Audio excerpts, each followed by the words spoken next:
Hello everyone, and thanks for attending today's webcast. It's going to be on Civil 3D feature line labels, some tips and tricks surrounding that. I'm Brian Lewandowski. I'm one of our application engineers and our support manager here at CTC. So let's jump into it from here. And by the way, I will, if there's time, take some questions, put them right into the chat tool on there. I'll address them if there's time. Otherwise, I'll respond after the webcast. And as always, feel free and please fill out your evaluations after the fact. All right, so feature line labels. What do we use these for? What do we care about these for? This is in situations where we've got sites and ponds or residential lot grading, any kind of general grading like that, where we're manipulating feature lines for grading whatever our design is. And one of the things we're after is to be able to, at a glance, see what our grading is set up as. I want to be able to see what the slope is or the end elevation is of a given feature line. So we want labels that give us that kind of instant feedback, kind of like what we see on the right here in the picture. And we want automatic placement. I don't want a whole lot of manual placement of these labels. I want to just kind of assign them all at once to a set of feature lines and then move on with my design. And we certainly don't want any busy work, any drafting busy work if we're using some of these in planned production.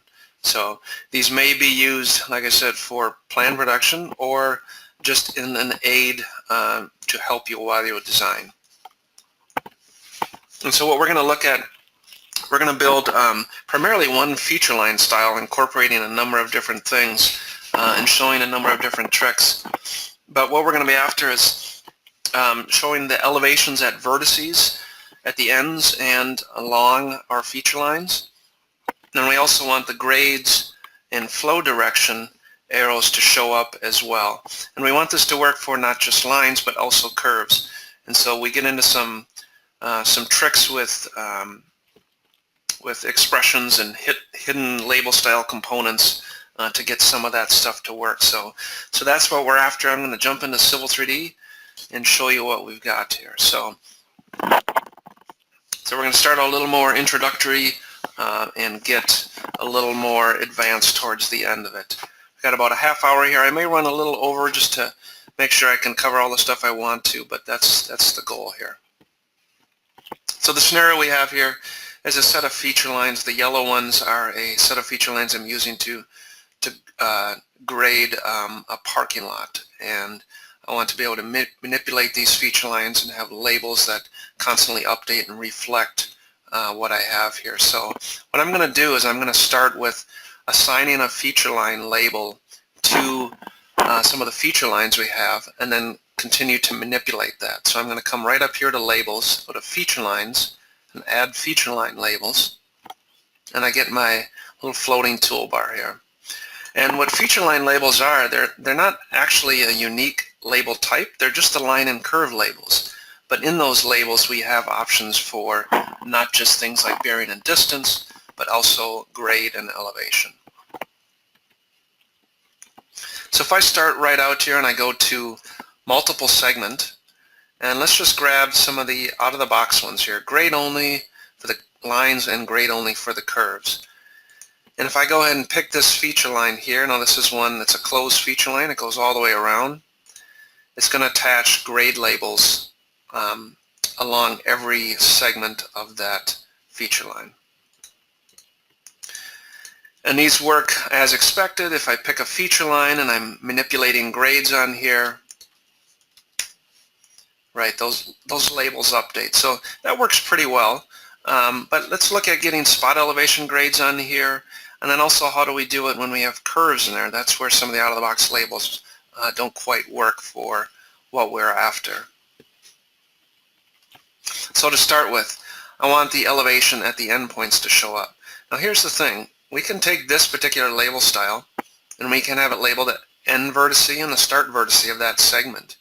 But if we do the same thing and we have the same label style up here, it's also going to label its start vertice, which is the same vertice or vertex as this one here. So we have to have these label styles be able to kind of work together. So let's start by going into this line label style and editing this. Right off the bat, we'll call it grade and elevation, because that's what we're after. And I go to the Layout tab, and I already have a grade component in here, and I have an arrow component, and those are just out of the box. So I'm going to add another component, and we'll call this one elevation start. And so this is all pretty basic label style creation. I'm going to attach this to the feature. I'm going to attach it to the start of the feature. Then I need to go in the contents, and what the contents is going to be is this general segment start Z, so that's the elevation. And I can put that component in there, hit OK, and if I hit apply, right away I'll see those labels showing up, and it's just kind of the default position. So now I can come in and do things like 45 degrees, 45 degree rotation, and perhaps a middle left for an attachment point. Starting to look a little better.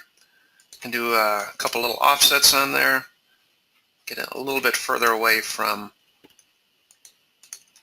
the corner there. Okay, so those look pretty decent. We like the appearance of that. We got to also copy this, and we have to make elevation end. And this one's going to attach to the end of the segment. And of course we have to change the component here to general segment end Z. Okay? And if I hit apply, you see it's now labeling those ends. And if you see these two elevations here, it's actually labeling, it's reading the same number, right? But it's coming from two separate label objects. And so here's where it gets a little tricky. We've got the orientation of this based on the bearing or the direction of that given segment.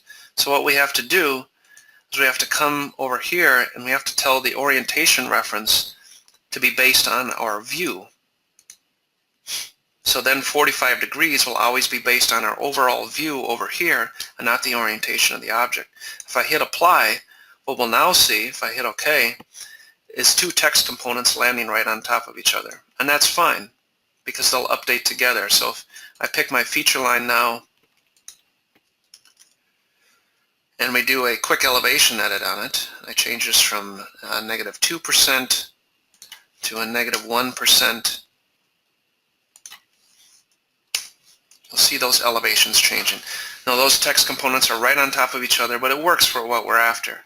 But what that setting, that object orientation has done is it's kind of screwed up our grade label in here. So we need to go back in there and fix that. And so here's the thing, the orientation reference, you don't get to set this for a single component, it's for the entire label style. And by the way, while we're putting all this in one label style, it's because we want it to be very easy to drop these label styles on here. In one click, you saw I put all these label styles on here at once. I don't want to have to add a lot of label styles. I want to just boom, add it all on there at once, and then we can move forward. So for example, I can add them right here as well. These are feature lines running across the middle here. And you can't even quite tell, but it's the same label style, and it's putting those elevation labels at the same spot. But they're right on top of the other ones. So it behaves like it's just one single piece of text there. Works out pretty nice. All right, let's address this grade here.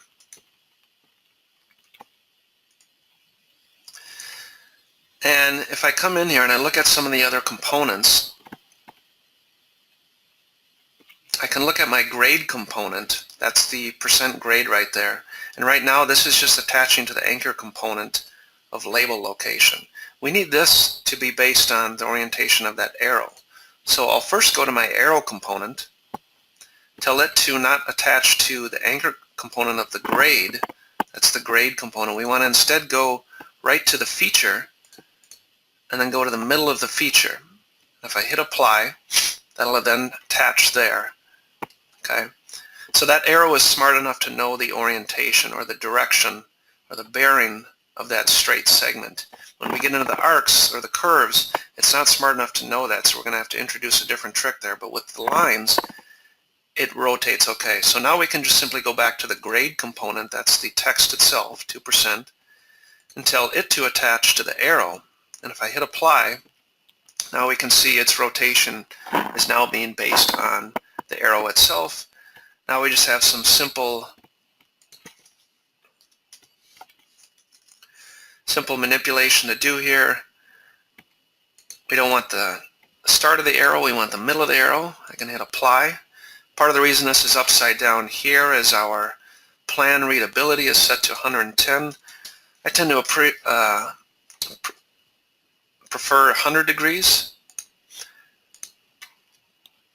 And it's still not quite rotating, but if I grab this thing and move it just slightly more past that 100 degrees, you'll see that it flips. So whatever your drafting preference is there, you can set that plan readability.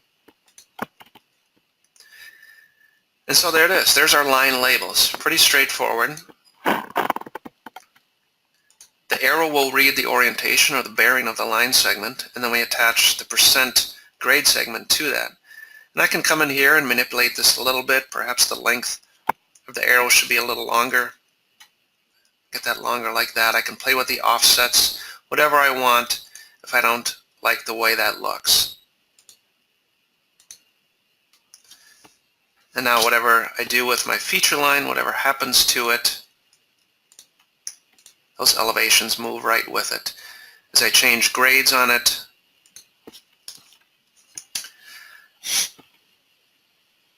it changes as well. And the arrow, so the point here is it's about flow direction. The arrow is pointing downhill. That's the way the water is flowing. So if I take my quick elevation edit and hover here and I have the little green arrow go down that way, I can go down at a -2%, and what we should see is that arrow will flip. Okay. So this is actually based on an expression that's in the out-of-the-box label styles, and I'll just take a quick peek at that just so you're aware of what's happening there. If I go to the arrow and I look at the rotation angle of it, it's actually set to an expression, and this expression is called grade check. So expressions are ways you take variables and manipulate them a certain way, and then you can label those expressions instead of the standard variables themselves. So if we go look at that expression, go under General, Label Styles, Line, and then Expressions, here's my grade check. And if I take a look at it, it's a very simple expression. It says if the general segment grade, 2%, is less than 0, meaning is it a negative grade, rotation equals 0. If it's not, pi, or 180 degrees. Pi is 180 degrees in radians.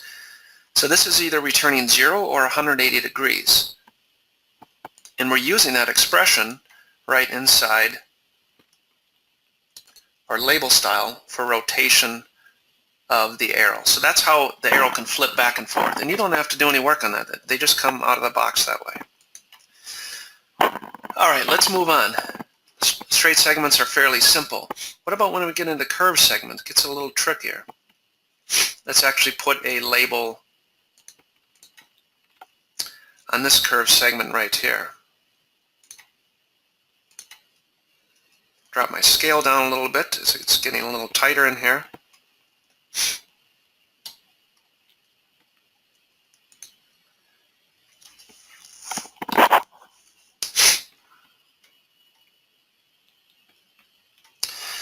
And now what we're after is getting those same kind of curves to behave the way we want. And in fact, let me make this a little bit simpler. We're going to come out here, just do a basic polyline. Perhaps this represents a ditch or something.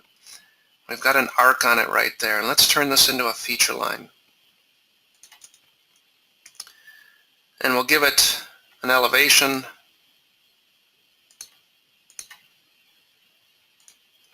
I'll start at 850. Okay. Put some different grades on it. We'll go down at a -5 and then down at a -5% there as well. Okay, let's label this. So again, I'm using the grade and elevation line label style I have here and the curve label style of the out-of-the-box ones. Now let's attach this onto here, and then those grades as well as the spot elevation show up. So let me move this off to the side here. So we got a single straight segment and a single arc segment.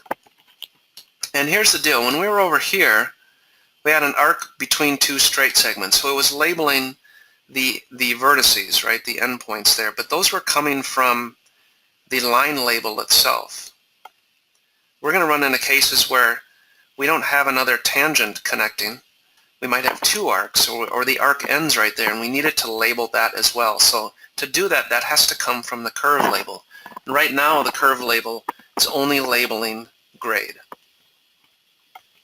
So let's look at building that curve label to behave the same way the line label does, where it labels the start and the end segment spot elevations.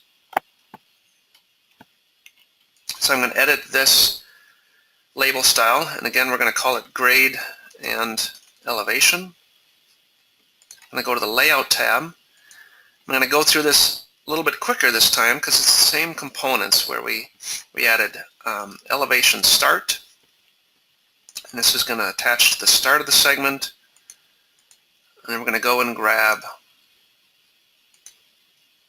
segment start Z. Okay. Rotation angle will again be 45 degrees and a middle left for attachment. If I hit apply, you'll see that starting to show up here. Now we haven't changed our view orientation yet, but we'll get there in a second. So let me go ahead and copy this component. This one will be called elevation end. This will label segment NZ, and its attachment point will be at the end of the segment. If I hit apply, now that shows up. Now of course we don't want a label showing up like this, so we have to go and do this orientation reference. I have to set this to view. If I hit apply, now those labels stack on top of each other. Let's make sure we go in here and give ourselves similar offsets so the text lines up right here. So do the same for the start and the elevate and the end.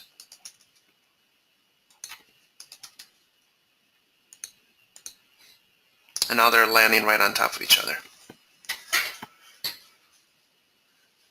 Alright, now let's look at that grade. Here's where it gets a little tricky. For whatever reason, along a curve, the arrow segment, the arrow component won't find like the chord bearing, or the direction of the curve or the bearing of the curve, because it's, well, for one, it's constantly changing, but it won't even read the chord, the bearing of the chord, and follow that.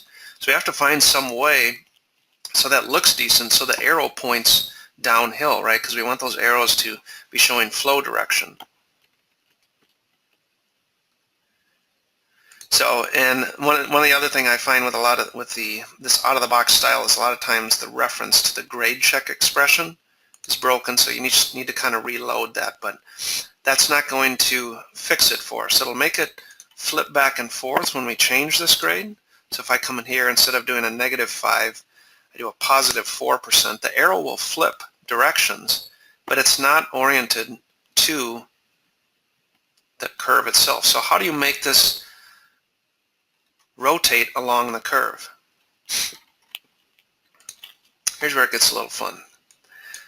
We have to generate some kind of component that's going to give us an orientation.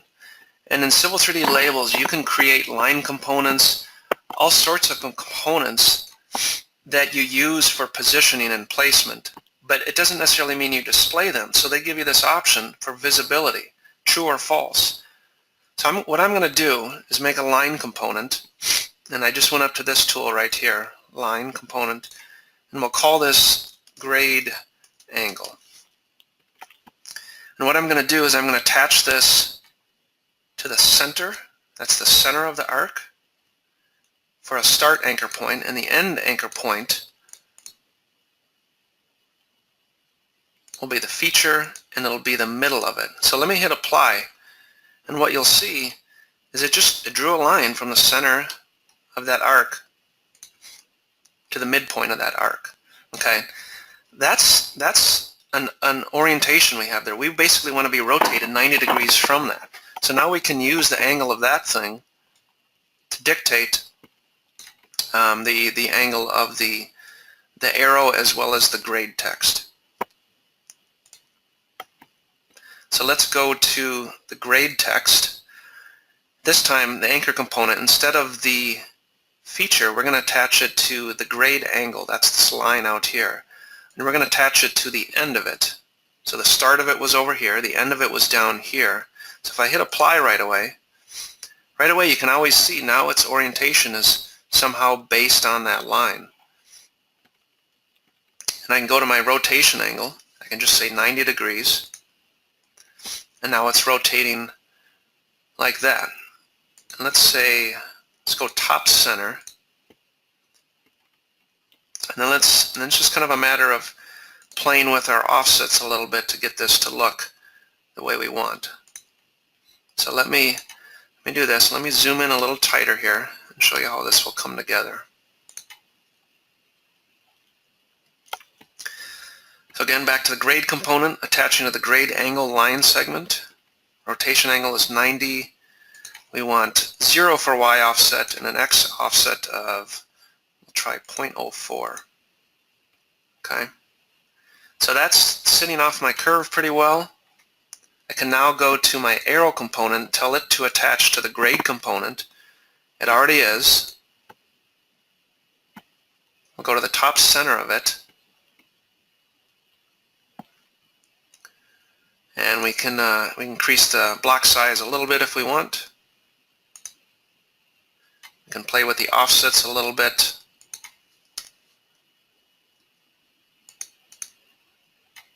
Let me get it a little bit further off the line there.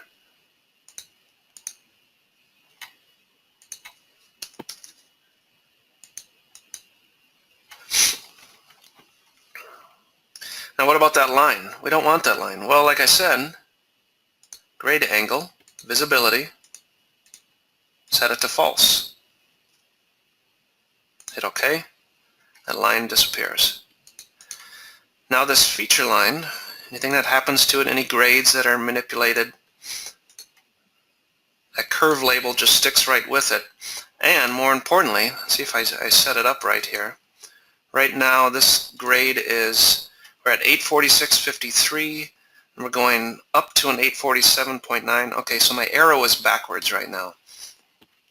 It's pointing uphill. So I've got to go back in there. If I go to my arrow component, tell it to attach to the bottom center. No, not that. Top center. I know what we're after. We want to go to our grade component, my text here. So the orientation of that arrow, we've just got it flipped backwards. And so instead of the grade component rotating at 90 degrees, let's go 270 degrees. And now you saw that arrow flip around. And now it's just a matter of playing with these values once again. These offset values to get it to sit where we want it to. Now we can let it go on the inside this time. Whatever your preference is there, you can kind of push and pull it around.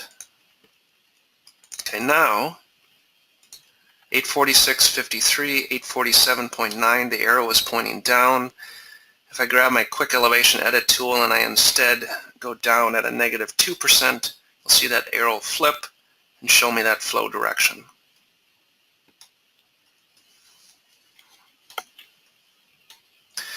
Alright, so why do we have all these label styles work like this?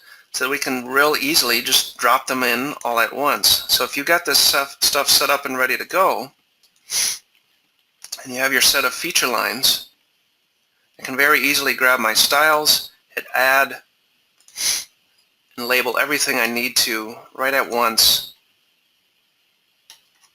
And it looks the way I expect. So you can use these, get some goofy feature line stuff there, but you can use these for plan production, or you can just use them for while you're designing, while you're modeling things, to understand what's going on.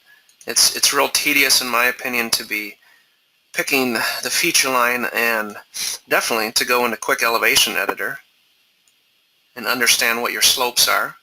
Okay, that's real slow and real tedious. It's still slow to go to quick elevation edit and have to come and check this all the time. You know, to come over here and hover over it. We could put slope elevations, slope labels on our surface, but many times what we're after is we want to know the exact grade along the break line, the ridge, the curb line, the top or toe of slope, whatever feature it is I'm grading, I want to know that exact slope. So we want the labels right on the feature line. So you can use these for plan production, all sorts of things. This one I built here had the spot elevations at the end, but you could very well do it without the spot elevations, just do the slopes and so forth. So I'll add one other thing here. This is a kind of a common trick a lot of folks should be aware of. It's truncating your labels here. So a lot of times people label their spot elevations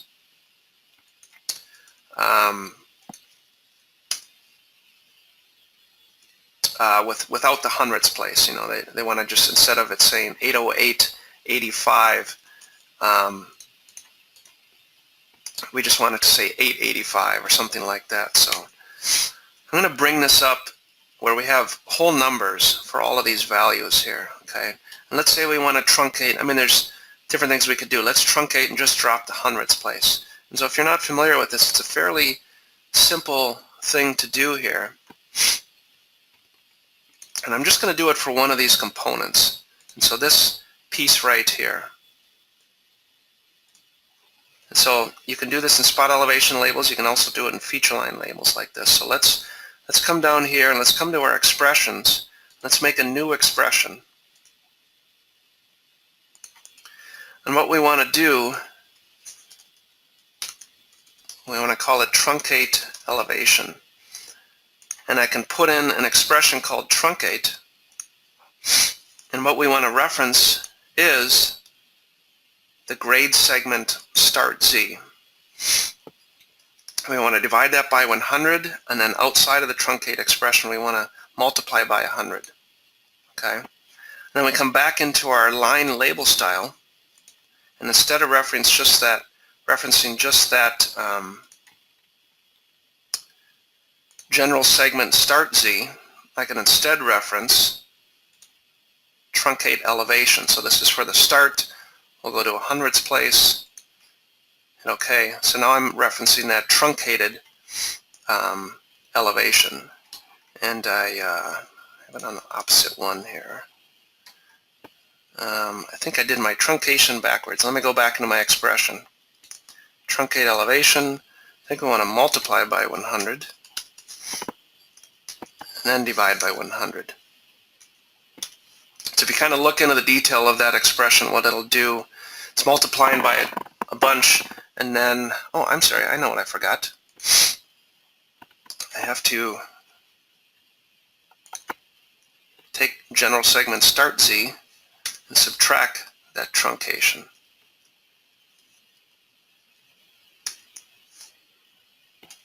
I think I got that right. So you can look at these formulas in detail after the fact. There it is, 33.47. So it's dropping the 8 off of there. The actual elevation of that feature line,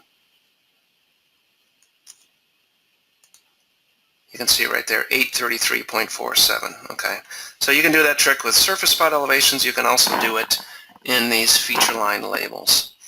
So there's a couple of blogs out there that talk about that truncating of surface elevations or vertice elevations. You can get it from there, or watch this video. You can see that expression in detail there. So